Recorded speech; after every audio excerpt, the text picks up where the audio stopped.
আসসালামু আলাইকুম। জালিমদের বিরুদ্ধে ইমানি হুঙ্কার।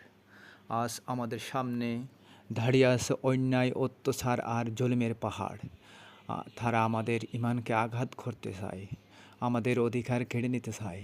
কিন্তু মুসলিম জাতি কখনো অন্যায়ের সামনে মাথা নত করে না।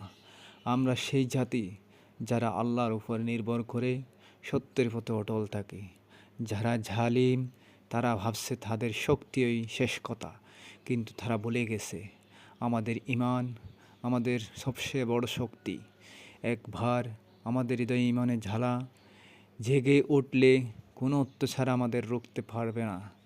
আমরা সেই জাতি যাদের রক্তের প্রতিটি কণায় ঈমানের দীপ্ত ঝলে।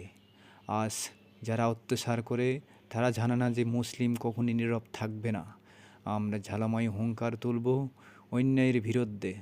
আমরা অন্যায়ের শিকল ভেঙে ফেলার জন্য প্রস্তুত।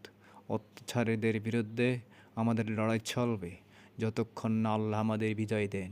হে মুসলিম উম্মাহ, উঠে জাগো! অত্যাচারীদের জুলুমের সামনে দাঁড়িয়ে ঈমানের ঝান্ডা তুলে ধরো।